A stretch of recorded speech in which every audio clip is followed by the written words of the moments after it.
In this chapter, we will look at quality improvement programs and project management principles. Once completed with this module, you should be able to describe the characteristics of a quality improvement project or program, discuss how quality improvement proposals are selected, identify the components of a well-designed project plan, explain how a quality improvement project or program is controlled, develop and establish clear goals and objectives of a program or project, discuss how quality improvement projects are scheduled and budgeted, and identify the parts of an effective written project plan. In the introductory scenario for this module, a services quality improvement team identified an internal issue that mirrored data published in a recent periodical. In brief, patients had a greater likelihood of a poor outcome if they were being intubated by the service's paramedics. Everyone on the quality improvement team agreed that this was a problem that needed to be addressed, and the EMS agency supported the team in their efforts to solve the problem. Unfortunately, over a period of several months, the team did not produce any solutions and eventually disbanded. Why do you believe this initiative failed? What components were missing that may have contributed to the failure? If the agency tries to develop a solution to the same problem at a later date, what can be done to ensure the success of the program? Do you feel this was an effective team? How would you define a team? What is the difference between a team and a simple group of people? What additional techniques or actions could be taken to motivate groups or teams to achieve desired results? If you do not already have the answers to these questions, keep them in mind as we move through the material within this module. By the time we are done, you should hopefully be better prepared to support a quality improvement program within your EMS organization. An EMS agency's quality improvement program is not a one-and-done solution, nor will the program be able to address every issue in the exact same way. To be effective and relevant, an EMS agency's quality improvement program must be able to change to meet the organization's needs at the time. This means that, like any program within an organization, your agency's quality improvement program must be constructed to support functionality and ensure results. The program must also be effectively managed and led. Quality improvement in EMS includes much more than just clinical functions, and EMS agencies must place emphasis on process improvement, organizational philosophy, and strategies that improve results. This requires management to motivate and direct team members while also ensuring the quality improvement program has clear goals and objectives that everyone can understand and support.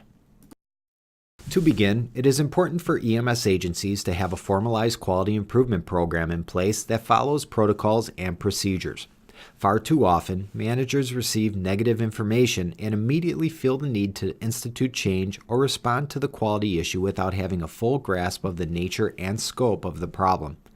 As discussed in an earlier chapter, EMS agencies are complex organizations dealing with multifaceted issues.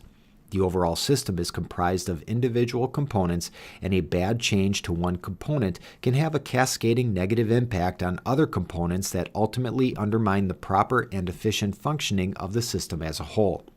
Therefore, any changes made to improve quality must be thoroughly analyzed first to identify and mitigate potential impacts on other aspects of the system before being enacted. The goal of a quality improvement program is to remove both internal and external barriers to quality care and positive patient outcomes. Lack of funding, political pressures, and organizational culture are all common obstacles to change within an organization. Change can be difficult for some, and a lack of experience and the fear of change can be catalysts for obstructing quality improvement activities. To aid in the change management process, quality improvement programs must ensure their initiatives are well managed. Poorly managed quality improvement initiatives waste time and money. Worse yet, those team members involved in a poorly managed initiative are often demoralized as the initiative eventually fails. This is where project management principles and techniques enter the picture. All projects, whether part of a quality improvement program or not, typically encompass three characteristics: performance, cost, and time. It is important that every quality improvement project be given every opportunity to succeed, which means ensuring the project is well planned and has adequate resources. In agencies with multiple quality initiatives in the queue, it is important to prioritize projects based upon the cost-benefit ratio of the various projects, along with the alignment of the project with the organization's priorities. In successfully managing a quality improvement project, the first step is to develop a project proposal that provides clear information about the goals of the project and the objectives to be achieved. Such a proposal must contain an introduction, background information on the problem, rationalization as to why the project is needed, tasks to be completed, financial requirements, and what additional administrative and logistical support will be required. This information helps the organization prioritize projects while ensuring the project is indeed worthwhile. A strong proposal actually helps sell the project to appropriate stakeholders within the organization. With a project approved, implementation of the project must become an organizational priority. There are several different processes that can be used for quality improvement projects, and the textbook focuses on an 8-step plan proposed by a management professor by the name of J.P. Cotter. Based upon principles of change management, Cotter's 8-step implementation process begins with establishing a sense of urgency or creating a compelling reason for change. Hopefully, this step is addressed by the project proposal. Next, a team, committee, or coalition must be formed to drive the process. It is also important to ensure this group is empowered to make the changes necessary as a part of the project. This team can then create a new vision with achievement strategies and communicate this vision throughout the organization. The organization must empower people to act on this vision while also developing a mechanism for rewarding short-term wins. Improvements should be consolidated and reassessed with adjustments made when necessary. Lastly, the organization needs to reinforce the changes by demonstrating the relationship between new behaviors and organizational success. In forming a project committee or team, a charter is typically used to ensure everyone is on the same page while also holding those committee or team members accountable. Such a charter identifies the process to be studied, outlines the parameters of the quality improvement project, and establishes milestones with target dates. The quality improvement project must denote specific goals as well, otherwise no one knows what the desired end result should be. For a goal to be effective and appropriate, it must be SMART, which means specific, measurable, attainable, realistic, and timely. Incorporating these goals into the committee's charter is a common practice to help the committee stay on task and focused on the end desired results. One way to foster success of a quality initiative program is to use the DICE method to evaluate factors that have the greatest likelihood of impacting the project either positively or negatively. The formula looks at several variables such as duration, integrity, commitment, and effort. Each variable is rated on a scale from 1 to 4, with the final value falling between a 7 and 28 inclusively. The lower the number, the greater the likelihood of success. If you look at the formula, it is also apparent that integrity and management commitment are weighted heavier than the other factors, thus implying greater importance to the initiative. Duration is scored from 1 to 4, with projects of less than 2 months scoring a 1 and projects that run more than 8 months receiving a score of 4. Integrity is based on the team's or committee's historical performance. A 1 is awarded if the committee's historical performance is very good. Poorly performing teams receive a score of 4. Variable C1 refers to management commitment. If management is strongly committed to the project and this commitment is well communicated, a score of 1 is awarded for C1. If management is reluctant, a 4 is awarded. Employee commitment is graded in the same fashion, with strong commitment receiving a 1 and weak commitment or reluctance to participate on the part of the employees receiving a 4. Lastly, the effort that needs to be exerted is included. So long as the additional effort is not excessive, a lower score is awarded. Thus, if there is a less than 10% impact or increase of effort by the organization, a score of 1 is awarded for the variable E. A high effort of 40% or more receives a score of 4. Once the score is calculated, those with the highest probability of success have scores of 7 to 14 inclusive. A score of 17 to 28 indicates the project is likely to fail. A value between those two indicates the probability for success is unpredictable. Please review your textbook for more information related to this evaluation system. Assuming the project proposal is accepted, a project plan must be developed. The more complex an operation is, the greater the necessity for a written project plan. Any quality improvement project will typically have 3 objectives: meeting budgetary requirements, completing the project on schedule, and meeting the performance improvement goals of the organization. To that end, project plans should include specific information about the mission, goals, and objectives associated with the project.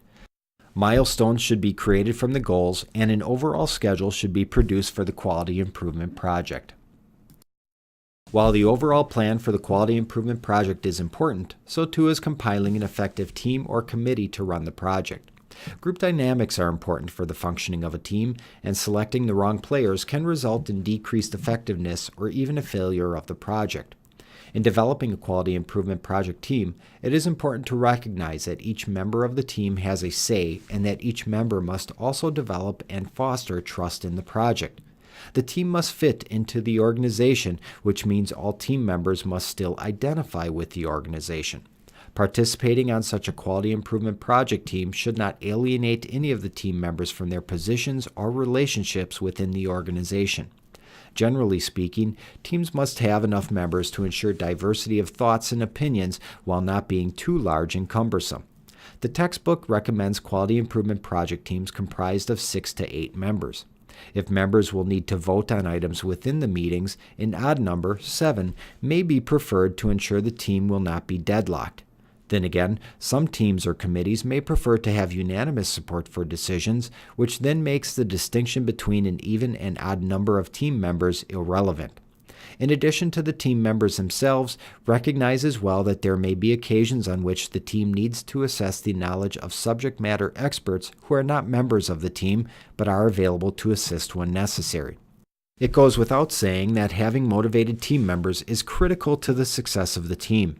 Whether those members are intrinsically motivated or the organization takes steps to assist in their motivation, having team members who are vested and believe in the project is important. Ultimately, in building a cohesive quality improvement project management team or committee, the group should build trust within the organization, show appreciation, communicate effectively, demonstrate ethical behavior, and view all members of the team as valuable assets for the project.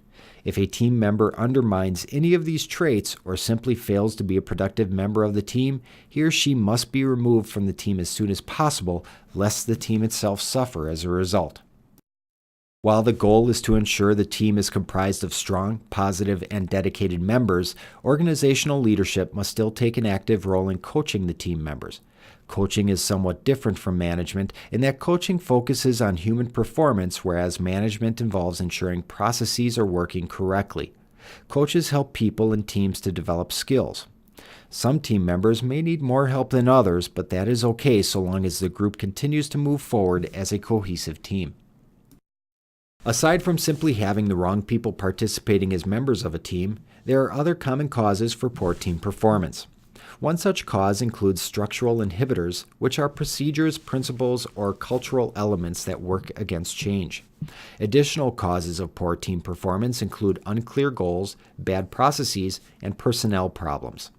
There are also cases where team members give up on an important goal or lower their standards to a low level given previous failure or adversity. This goal erosion, as it is called, undermines the process even if the reduced goals are easier to accomplish, as those reduced goals are not the desired outcomes that were originally established. True, it is important to have reachable milestones and realistic goals, but those must be defined on the front end to serve as a destination for the project in its entirety. While some improvement initiatives are straightforward and the underlying problem is clear, there are other situations that are not as clear-cut, and it may be necessary for the project team to perform a root cause analysis to determine just what is the underlying nature of the problem to be addressed. To be done correctly, such a root cause analysis must focus on systems and processes, not on individual performance. True, there may be human factors involved in a sentinel event or problem, but those human causes are more than likely linked to a system or process issue that must be identified and subsequently corrected. As discussed in another module, the human cause is typically the symptom of a greater problem. To be systematic, the analysis should begin with special causes in the clinical process and work backward to common causes in the related organizational processes. The team must always seek to dig deeper into problems by asking how and why until all possible causes are identified. A root cause analysis can include or identify changes that could be made in EMS systems as well. It is important for any root cause analysis to be thorough and credible, meaning it must be based upon data and statistical analysis. Having EMS leadership involved within the root cause analysis process will also bolster the credibility of the process. Ultimately, any action plan developed by the project team should be considered acceptable if it identifies changes that can be implemented to reduce risk or formulates a rationale for not undertaking such changes. The action plan should also identify the party or parties responsible for implementation, the timing of such implementation, and how the effectiveness of the implementation will be evaluated. In an earlier chapter, we discussed some different quality improvement processes used within business and industry today, with one of those being Six Sigma. Within Six Sigma is a process known as DEMIAC, which stands for Define, Measure, Analyze, Improve, and Control. Within this process, the first step is to define or identify a problem. As already mentioned earlier in this module, this is where the project charter is generated. These charters can deal with issues that are clinical, operational, financial, or political in nature. Once the problem is apparent, the next step is to measure the current process to garner a better understanding of how things currently operate. These measurements will also serve as a baseline against which progress can be measured. The next phase, the Analyze phase, works at identifying what is preventing the system from achieving higher performance. Tools such as fishbone diagrams, Pareto charts, and root cause analyses can all be employed in this phase to determine the existing barriers or issues that must be addressed within the system itself. Once the cause of the identified problem is determined, it is then incumbent upon the team to develop potential solutions that correct, mitigate, or eliminate the problem. Because there can be more than one way to address a problem, the team may need to weigh various suggestions against each other to determine which proposed solution is the most feasible, while also providing for the greatest likelihood for success. At this point, data collection and analysis becomes an ongoing activity, as it will be necessary to evaluate the data to determine if the change achieved the desired level of performance. Lastly, once a process improvement has been made, it is important to ensure the gains are retained and the improvement activity is sustained moving forward. Data is important in this ongoing phase as well to ensure the process or system does not revert back to its previous state. Over time, it is hoped that the changes simply become institutionalized and become the new normal for the organization, upon which additional quality improvement activities can be built if necessary. Beyond the DEMIAC, there are other models used by healthcare organizations for quality improvement project management. One such model is the Focus, Analyze, Develop, and Execute FADE model. The first step in this model is to focus on the problem at hand by defining and verifying the process to be improved. The team then analyzes the process by collecting and analyzing data to establish baselines and identify root causes, which can then provide the foundation for possible outcomes. Next, given the collected data, the team develops action plans for improvement, including implementation, communication, measuring, and monitoring processes. With that plan developed, it is then time to execute and evaluate the plan. Within the execution phase, it is not unusual to begin with a pilot implementation to ensure things are working as intended or anticipated before rolling the changes out on a broader level.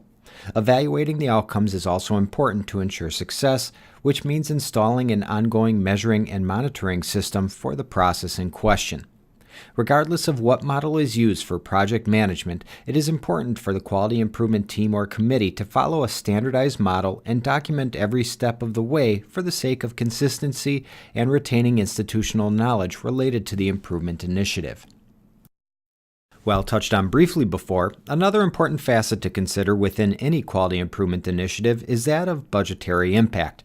A detailed budget is a necessity for any quality improvement project to address the potential impact to the organization, both in terms of the cost associated with implementing the proposed changes, along with potential savings that could result from the project if it is successful.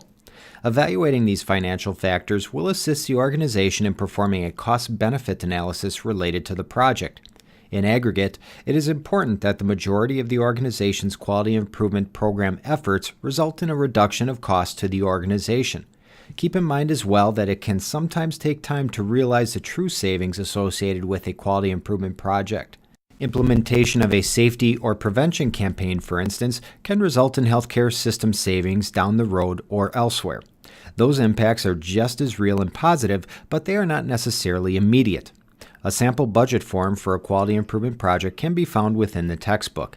Some costs and potential savings are more tangible or easy to spot than others.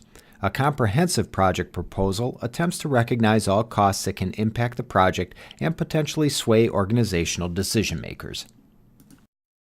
Looking back at the scenario at the start of this module, several issues seem to arise. First, there was no evidence of any coaching to help this group through a new process. The group had only limited expertise on the process in question, which made it difficult to achieve success when dealing with a very complex issue. Along those lines, an expert on the process in question should have been on the team or at least have been available when necessary to the team. The team also seemed to lack clear goals, and there could have been some debate as to just how cohesive the team either was or was not. Remember, SMART goals and a well-defined project proposal will aid any quality improvement project team. As far as we know, there was no formal proposal developed to steer this group. The team itself lacked cohesiveness, there were no clear goals, and the organization itself seemed to lack commitment to solving the issue.